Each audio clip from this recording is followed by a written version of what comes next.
인사하고 말씀 드립시다. 우리는 구원받았습니다.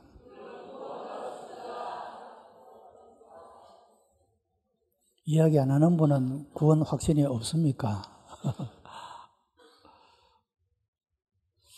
오늘 본문의 말씀을 보면 어린 양과 함께 시온산에 서 있는 14만 4천 명의 모습이 나타나고 있습니다. 이 14만 4천 명이 누구냐에 대해서 여러 신학자들은 여러 가지 해석을 하기도 합니다. 그런데 많은 해석들 가운데 가장 정통적인 해석은 모든 시대에 구원받은 자를 가리킨다. 이것이 정통적인 해석입니다. 그러니까 14만 4천 명이 문자 그대로 14만 4천 명만 구원받은 자의 숫자가 아니라 14만 4천 명이라고 하는 것은 상징적인 숫자인데 모든 시대에 구원받은 자를 표시하는 그런 숫자가 된다는 것입니다. 구약시대는 12지파가 있었습니다. 그리고 신약시대는 12제자가 있었습니다. 12지파는 많은 민족, 여러 민족, 백성, 족속들 가운데 구원받은 자들의 그런 대표를 12지파라고 말하고 있고, 신약시대의 12제자는 또한 신약시대에 구원받은 자들을 대표하는 사람들이었다. 그렇게 말할 수가 있습니다.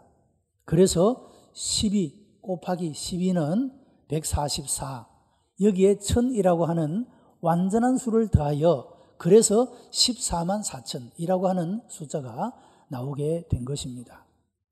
여러분, 이 14만 4천 명에 대해서 이단과 사이비에서는 잘못된 해석을 하고 있습니다. 그들은 문자적으로 해석을 해서 구원받는 숫자가 14만 4천 명이다. 이렇게 주장을 합니다. 그런데 지금 그렇게 주장하는 여호와의 정인들이나 혹은 신천지나 이런 사람들을 보면 그들의 숫자가 이미 14만 4천 명이 넘었습니다. 그러면 어떻게 됩니까? 남은 사람은 경쟁을 해서 남을 끌어내리고 자기가 들어가야 됩니까? 아니면 이전 시대에 예수 믿은 사람들 중에는 한 사람도 구원받은 자가 없습니까? 앞으로 믿을 사람들 중에는 구원받을 자가 아무도 없는 것입니까? 우리가 몇 가지 질문만 던져보아도 이것은 엉터리 없는 해석이다 하는 것을 알 수가 있습니다. 여러분, 구약의 12지파 때로부터 신약의 12제자, 그리고 주님이 오시는 그 종말의 때까지 구원받는 자는 계속 일어날 줄로 믿습니다. 이 모든 구원받은 자의 상징이 바로 14만 4천이라고 하는 그런 숫자로 표시되어졌다라고 하는 것입니다. 그러니까 여러분, 이단의 유혹이 14만 4천 명 곧 차관이 빨리 들어와야 한다, 이런 미혹에 여러분 속지 마시기를 바랍니다. 얼마든지 우리들에게 주님이 오시는 그 순간까지 구원의 기회가 있다, 그 말씀이죠. 역사가 끝나기 전에 구원의 문이 닫히지 않는다, 그 말씀이죠. 우리가 이런 확신을 가질 수 있어야 된다고 하는 것입니다. 자, 오늘 본문은 요한계시록 14장의 말씀인데, 이 말씀은 요한계시록 13장과 여러 모양으로 대조가 되는 것을 보게 됩니다. 13장에는 바다에서 올라온 짐승, 땅에서 올라온 짐승, 거짓 선지자, 그리고 적그리스도와 적그리스도적인 세력, 이런 것들이 13장에 나타나고 있죠. 그리고 그들의 결국은 멸망을 당한다, 그렇게 성경은 말씀하고 있습니다. 자, 그런데 14장에 들어오게 되면 이 적그리스도와 거짓 선지자와 대조가 되어지는 하나님의 어린 양이 나타나고 있다는 것이죠. 하나님의 어린 양은 예수 그리스도를 가리키는 것으로서 적그리스도 거짓 선지자가 아니라 그리스도요 참된 선지자로 오신 예수 그리스도를 대조시키는 그런 모습을 볼 수가 있다라고 하는 것입니다. 그리고 이 13장에는 적그리스도에게 속한 자의 표시로 그들의 이마나 오른쪽 손목에 666이라고 하는 그런 숫자를 받는다라고 했습니다. 짐승의 표를 받는다고 말씀을 드렸죠. 그러나 이 14장에 나오면 그 이마에 어린 양 되시는 예수 그리스도의 이름과 아버지의 이름이 기록되었다라고 말하고 있습니다. 쓰여진 내용이 다르다 그 말씀이죠. 666의 표시를 받은 자들은 멸망당할 자들의 멸망의 표시이고, 예수 그리스도의 이름에 표를 받는 사람들은 구원받은, 구속받은 자들의 표시가 되고 있다. 이와 같이 요한계시록 13장과 14장은 이런 대조적인 이런 면들을 통하여서 마치 어둠과 빛을 대조하는 것처럼 예수 그리스도와 그리고 거짓 선지자 적 그리스도를 대조하고 있다는 사실입니다. 가장 중요한 것은 이 요한계시록 13장에서는 이런 거짓 선지자 적 그리스도를 따라가는 사람들은 모두가 다 멸망을 당하게 되나, 14장에서 어린 양 되시는 예수 그리스도를 따라가는 사람들은 다 구원받은 자가 되어지고 영원한 하나님의 나라에서 영생을 누리는 그런 사람들이 되어진다라고 말씀하고 있다는 것입니다. 여러분, 그래서 우리가 이 적 그리스도 거짓 선지자들이 기성을 부리는 이런 오늘의 이 시대 속에서 우리들은 그들을 통하여서 여러 가지 미혹을 받고 시험을 받는다 할지라도 우리가 그리스도인으로서 정체성을 가지고 우리가 미혹되지 않고 예수 그리스도를 따라가는 이런 삶을 살아가야 한다는 교훈을 배우게 되는 것입니다. 그리고 오늘은 이 구속받은 성도로 가는 이런 제목으로 마지막 시대의 성도들은 어떤 모습으로 살아가는가, 이것을 묵상하면서 우리들이 구원받은 자로, 구속받은 자로서 합당한 그런 응답하는 삶을 살아가는 복된 성도들이 다 되시기를 주님의 이름으로 축복합니다. 이 구속받은 성도들의 삶의 특징은 첫째로 이 구원받은 하나님의 은혜를 찬송하며 살아가는 사람이라고 하는 것입니다. 마지막 시대의 성도는 구속의 찬양을 새 노래로 부른다라고 말씀을 합니다. 여러분, 음악이라고 하는 것은 인격 형성에 아주 큰 영향을 미쳐줍니다. 요즘에 우리 임신한 분들이 태교라는 태속에 있는 아이를 교육하지 않습니까? 그 태교 음악, 태교 미술 뭐 여러 가지 많은 것들을 하고 있는데요. 그 아이들이 특별히 어떤 음악을 태속에서 듣느냐에 따라서 그들의 정서가 달라지고 그들의 인격 형성이 달라지게 된다, 그렇게 말하고 있습니다. 그래서 태속의 아이에게도 아주 정서적으로 인격 형성에 좋은 음악을 들려주는 것은 지혜로운 어머니의 선택이라고 말할 수가 있을 것입니다. 여러분, 우리가 어떤 노래들은요, 대부분의 노래들은 우리가 배우면 다 부를 수가 있어요. 좀 잘 부르고 좀 잘 부르지 못하는 그런 차이가 있다 할지라도 노래를 배우면 누구나 다 부를 수 있는 겁니다. 그런데 이 하나님의 나라에서 부르게 될 이 새 노래는 아무나 배울 수도 없고 부를 수도 없다라고 말합니다. 이 천국에서 부르는 새 노래는 구원함을 받은 사람만이 부를 수 있는 노래라고 말하고 있다는 것입니다. 여러분, 그렇죠. 우리가 꽃 같은 찬송을 부른다고 할지라도 우리 마음에 구원에 대한 감사를 담고 하나님의 은혜에 대한 감사를 담고 우리가 그렇게 찬양을 부를 때 하고, 아무런 신앙의 고백이 없이 그냥 곡조를 따라 그냥 우리가 이렇게 부르는 것하고는 나에게 그 찬송이 가져다 주는 영향이, 그 찬송이 내 삶 속에 나타내는 그 능력이 다르게 나타난다라고 하는 것입니다. 구원받은 성도 여러분들은 하나님이 이 죄악 세상 가운데서, 멸망 가운데서 우리를 구속하여 주신 그 하나님의 은혜를 가슴에 담고 아무나 부를 수 없는 노래, 이 새 노래로 여호와 하나님을 찬송하고 영광을 올려드리는 그런 우리 성도가 되시기를 바랍니다. 여러분, 흔히 집회에서는 찬양 사역자들이 찬양을 인도합니다. 전문적인 찬양의 사역자 양성기관도 생겨나고 많은 찬양 사역자들이 배출되고 있는 것을 보게 됩니다. 여러분, 찬양의 사역자들이 앞에서 찬양을 인도할 때는 듣는 사람들이 굉장히 마음에 감동을 받게 되는 것입니다. 우리 찬양대의 찬양도 마찬가지입니다. 우리가 일반적으로 우리가 부르는 찬송하고 찬양대가 부르는 찬양하고 우리가 더 들을 때 그 느낌이, 감동이 다르지 않습니까?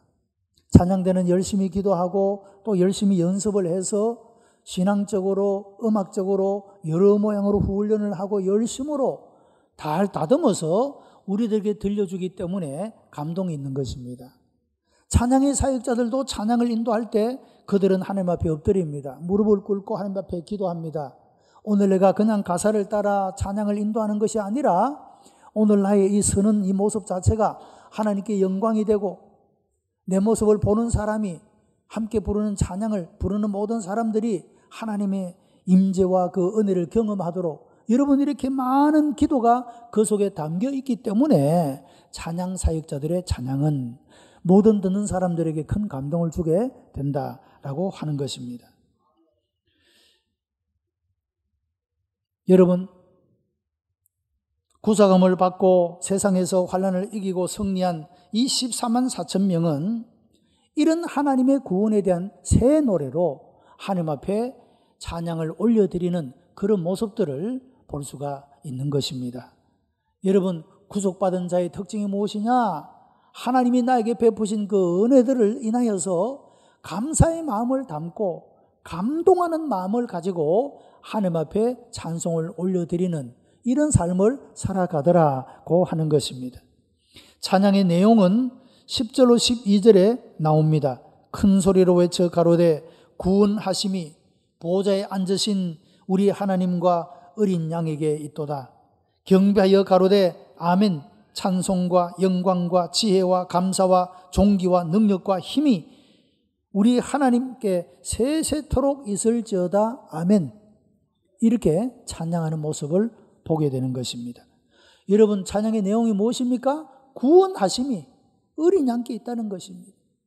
예수 그리스도, 하나님의 어린 양 되시는 그 예수 그리스도를 통하여서 우리가 구원받게 되었음을 인하여 어린 양 되시는 그 하나님을 향하여서 찬양하고 있는 그런 모습을 보게 되고 그 존귀한 이름에 경배를 하고 찬송과 영광과 지혜와 감사와 존귀와 능력과 힘을 하나님께 세세토록 돌리며 찬송을 부르고 있는 그런 모습을 볼 수가 있는 것입니다. 성도 여러분, 우리가 부르게 되는 이 구속에 대한 찬양은 하나님 나라에 가서 부를 노래만이 아니라 우리가 이 땅에서 살아가는 동안에도 여러분 우리가 불러야 될 노래인 것입니다. 여러분들이 하루 중에 얼마나 많은 찬송을 하나님께 올리고 있습니까? 하루 종일 가도 찬송 한 장 하나님께 안 올리는 여러분 이런 삶을 사신 분이 있다고 한다면 한번 실천해 보시기 바랍니다. 여러분들이 오늘의 삶 속에서 하나님께 마음을 다해서 정성을 다해서 하나님께 찬양을 올려드릴 때 이 찬송이 내 삶에 어떤 능력과 은혜와 변화를 가져다 주는지를 경험해 보시기를 바랍니다. 한 번도 안 해보신 분이 많죠?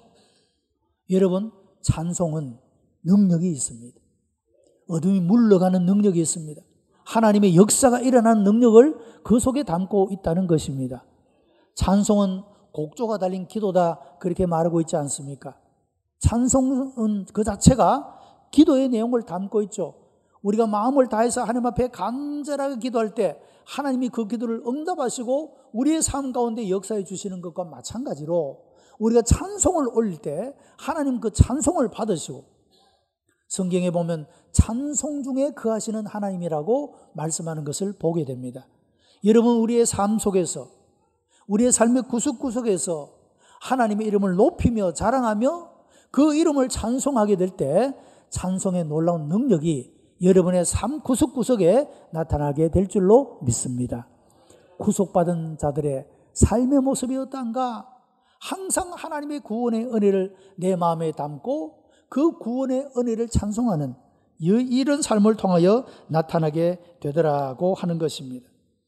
여러분, 악한 세대를 이길 수 있는 방법 가운데 하나가 바로 이 찬양이라고 하는 것입니다. 시편 149편은 찬양의 능력을 우리에게 말씀해 주고 있습니다. 할렐루야, 새 노래로 여호와께 노래하며 성도의 회중에서 찬양할지어다.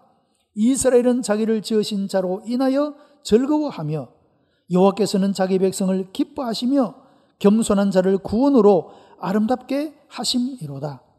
이것으로 열방에 보수하며 민족들을 벌하며 저희 왕들은 사슬로 저희 귀인은 철고랑으로 결박하고 기록한 판단대로 저희에게 시행할지로다. 찬송의 능력이 무엇이냐?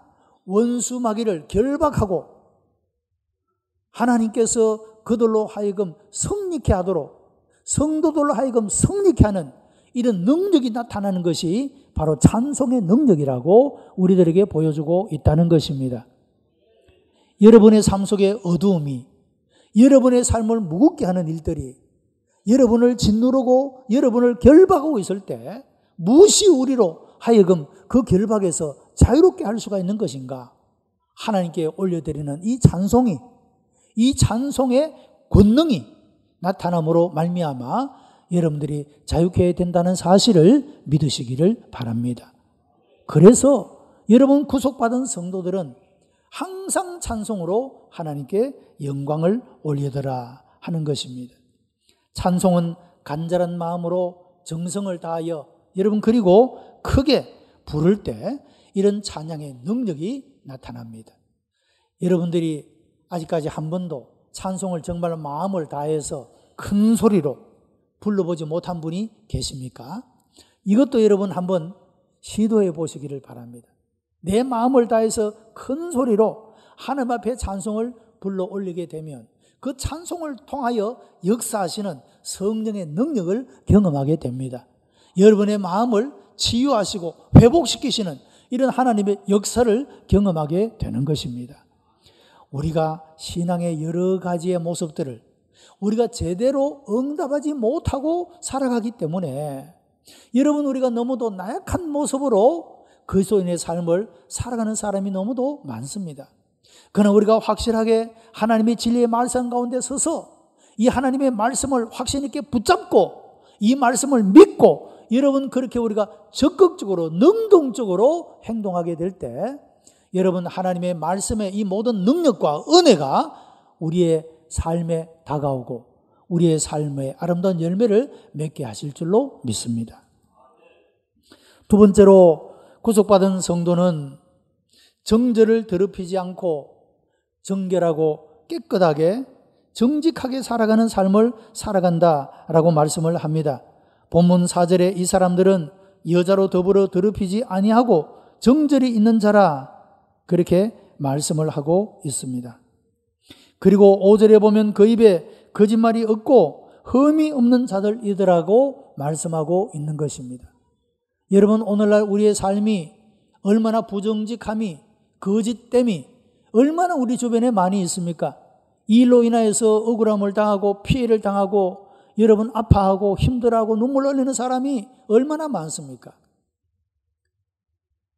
어제 뉴스를 보니까 필리핀에서 한국인 3사람이 죽었는데 그 신분을 조사해 보니 이 사람들이 한국에서 다단계 사기를 치고 150억대의 사기를 쳐서 도망간 사람들이다.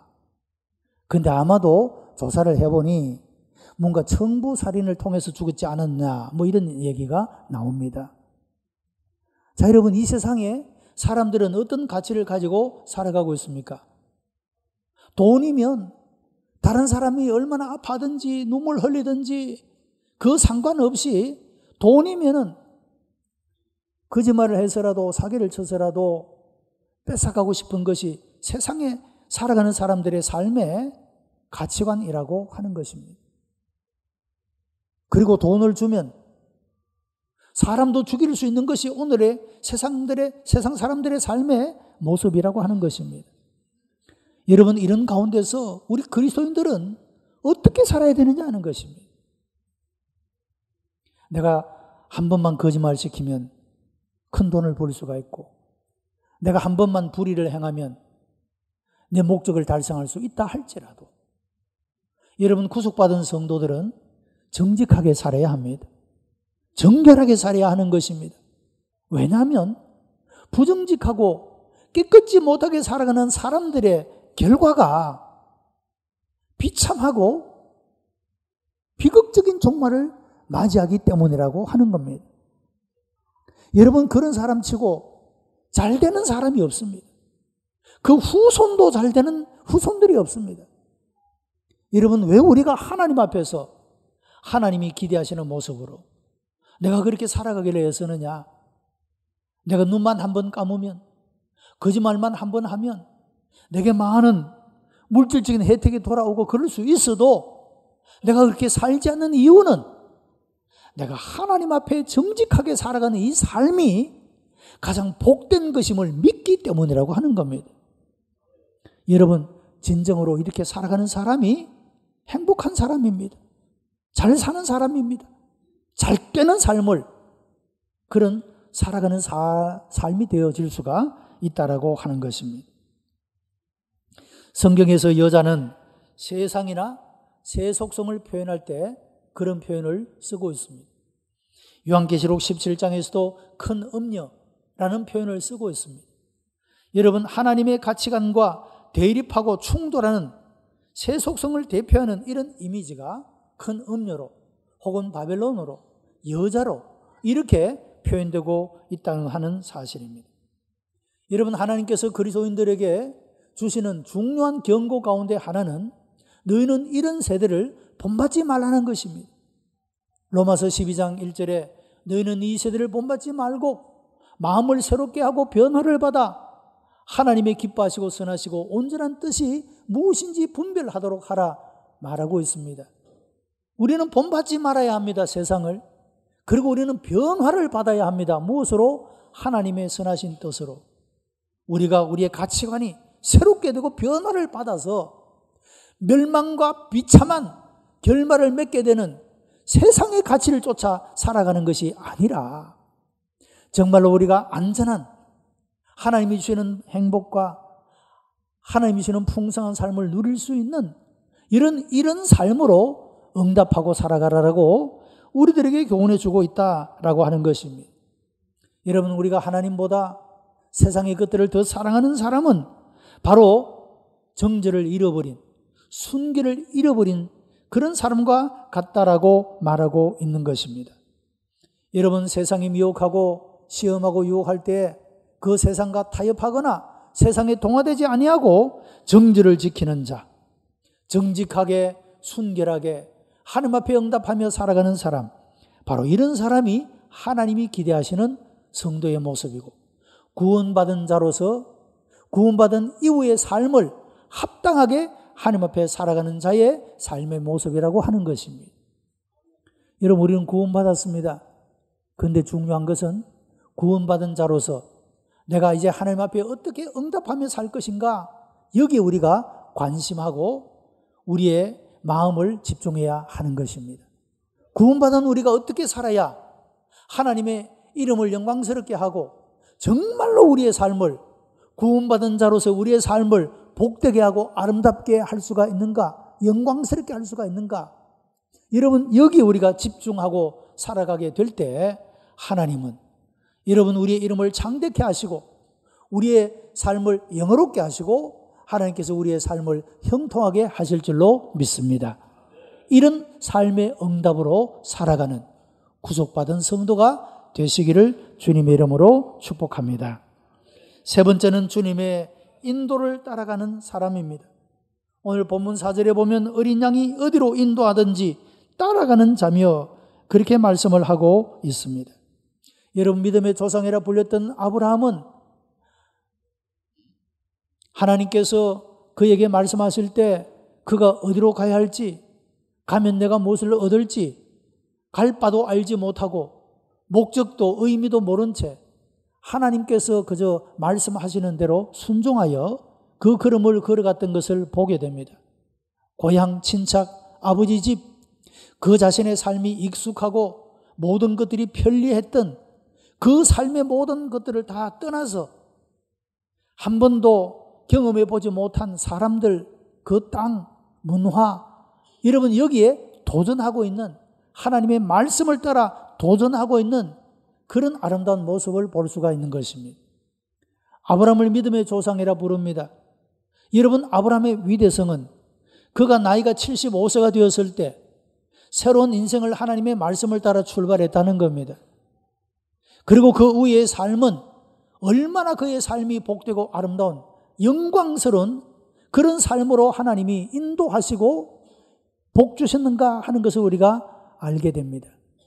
아브라함이 이런 삶을 살지 않았다면 그의 이름이 어찌 오늘날에까지 불려질 수가 있으며 어찌 그의 이름이 믿음의 조상이라고 불려질 수가 있었겠습니까?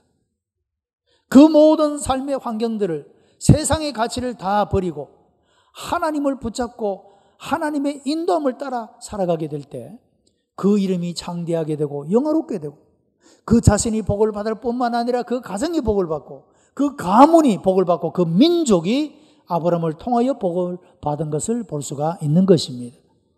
여러분, 이런 복의 주인공들이 여러분들이 다 되시기를 바랍니다.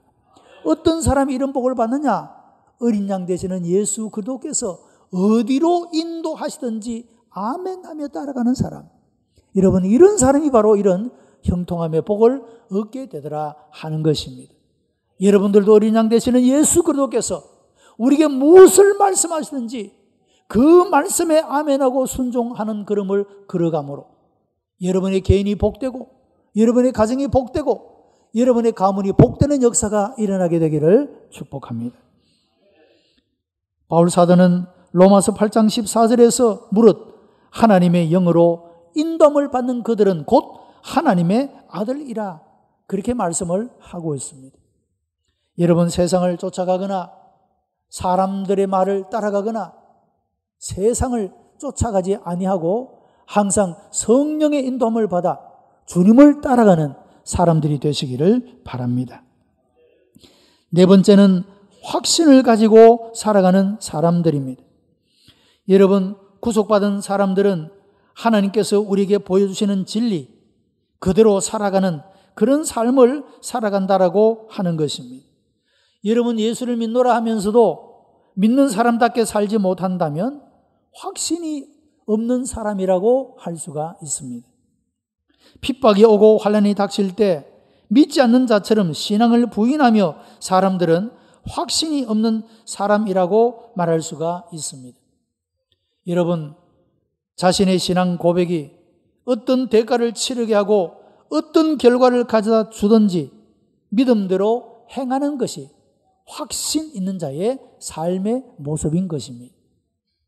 여러분, 교회 역사를 보게 되면 이런 믿음의 사람, 구속받았던 사람들은 그들이 목숨을 요구하는 순교의 현장에서도 결코 주님의 이름을 배반치 아니하고 믿음을 저버리지 아니하고 때로는 단두대에서 때로는 맹수의 밥이 되어 그들이 죽음을 선택했던 그런 모습을 보게 됩니다. 그들이 예수님의 이름을 부인하고 믿음을 저버렸으면 죽지 않을 수도 있습니다. 그러나 내 육신의 생명보다도 잠시뿐인 이 육신의 생명을 유지하기 위해 영원한 생명을 잃어버리는 어리석음을 택하지 않고 그들은 하나님의 가치를 붙들고 이 세상의 그 어떤 것과 바꿀 수 없는 영원한 가치를 붙들고 살았기 때문에 여러분, 핍박과 고난과 역경과 어려움이 닥쳐온다 할지라도 그들은 믿음을 저버리지 않는 삶을 살아갈 수 있었다고 하는 것입니다. 그들 마음속에 가지고 있었던 이 구원에 대한 확신이 있기 때문에 이것은 어떤 것으로도 빼앗길 수 없는 최고의 가치가 되는 것임을 확신했기 때문에 그들은 이런 삶을 살아갈 수 있었다고 하는 것입니다. 사랑하는 성도 여러분, 여러분은 무엇을 바라보고 살아가십니까? 이 세상에 없어질 것들입니까? 아니면 영원한 것들을 바라보고 살아가십니까? 구속받은 성도는 구원의 확신을 가지고 내 오늘의 이 하루하루의 삶을 하나님이 기대하시는 모습으로 응답하면서 하나님이 기뻐하시고 선하시고 원하시는 그 뜻을 분별하고 여러분 그 뜻 안에서 한 걸음 걸음을 걸어가는 사람이 바로 확신을 가진 자의 삶이라고 하는 것입니다. 세상은 갈수록 악해집니다. 진실하게 믿는 사람들이 점점 없어지고 있습니다. 우리의 일상의 생활을 통하여 확신 있는 믿음의 삶을 계속 유지하며 살아가기를 원하시는 이런 주님의 음성을 오늘 이 말씀을 통하여 들을 수 있게 되기를 바랍니다. 여러분 한 사람 한 사람을 통하여 주님이 오늘 이 시대 속에서 확신을 가지고 살아가고, 그리고 주님의 인도를 따라 살아가고, 우리가 정직하고 진실한 모습으로 하나님 앞에 정결하게 살아가고, 그리고 하나님이 내게 베푸신 그 구속의 은혜를 감사하고 찬양하면서 살아가기를 기대하시는 이 하나님 앞에 응답하는 구원받은 성도의 아름다운 모습의 열매가 가득하게 되기를 주님의 이름으로 축복합니다. 기도하십시다. 은혜가 풍성한 하나님, 감사와 찬송과 영광을 하나님 앞에 올려드립니다. 우리를 사랑하시어 세상의 많은 사람들 가운데서 택하시고 하나님의 자녀 삼으시며 구원의 길을 걸어가도록 인도하신 아버지의 은혜를 감사합니다. 하나님은 우리를 영생복락 누리는 곳으로 인도해 가시는 줄 믿습니다. 세상은 아무리 우리들을 유혹하고 미혹할지라도 그 결국에는 패망이요 멸망이요 비참한 결과를 초래하는 줄 믿사옵나니 하나님이여 오직 어린 양 되시는 예수 그리스도를 따라가는 사람들이 되게 도와주시옵시고, 이런 구속받은 성도로서 확신을 가지고 한 걸음 한 걸음 믿음으로 살아가며 승리하는 삶을 살아가도록 역사해 주시옵소서. 예수 그리스도의 이름으로 기도드리옵나이다. 아멘.